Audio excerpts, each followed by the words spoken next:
And now the project Ukraine of the collective West, led by United States of America, and I will rather say that led by the neocons in America. And neocons, don't forget, they are on the both sides of the political stream, that is Republicans as well as Democrats. It has now collapsed and failed. So Ukraine project is actually, without saying, they won't say it ever, but unofficially it is over. And the Ramstein meeting, or the Ramstein summit, which was to happen on 12th of October, it has been so-called postponed. Now it has been cancelled or postponed, I don't know, but it looks like that it has been postponed forever, I think. And there were already indications that actually United States of America is taking back steps from the project Ukraine, and they have smelt defeat there, and Russia is winning. And the biggest sign of it was when Mr. Joe Biden's administration said that America won't be participating in Ramstein because of the hurricane situation in Florida. It's fine that Joe Biden is very much occupied in the domestic affairs, but what about Blinken? Could have been there very easily. He has nothing to do with Florida or with the hurricane situation. He is finally the foreign secretary of United States of America. So even Blinken is not there. This shows that they have lost their interest, because they have already lost the war in Ukraine and project has already collapsed.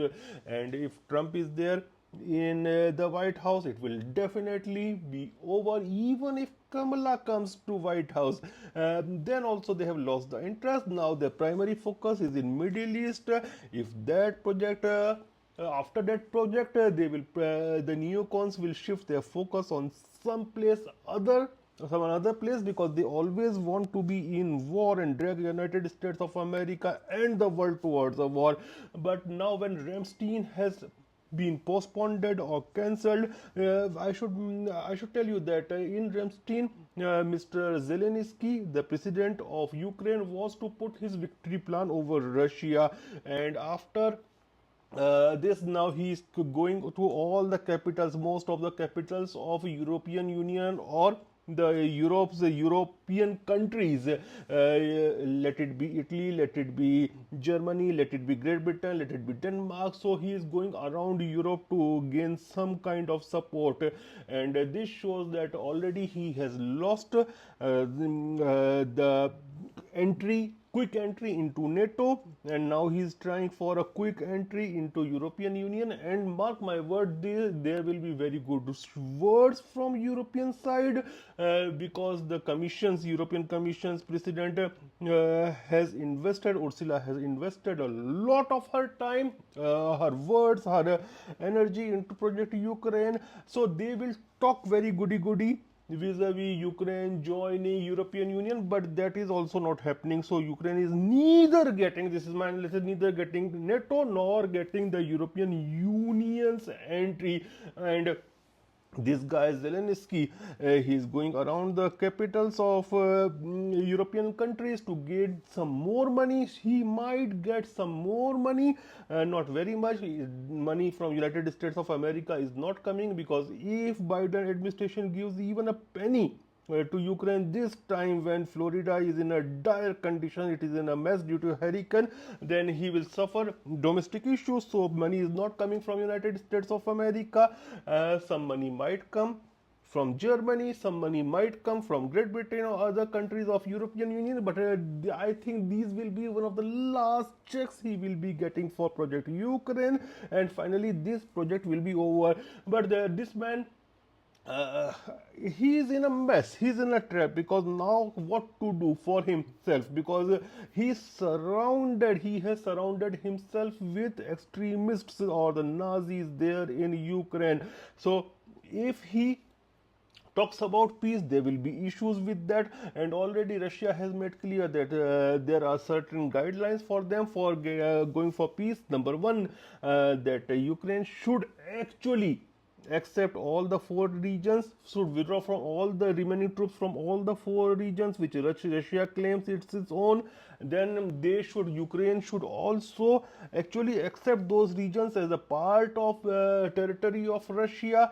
Then there should be a process of denazification or de-radicalization in Ukraine. So accepting these lines will be very difficult to the circles who have brought this guy Zelenskyy into power, those all radicals and those all Nazis.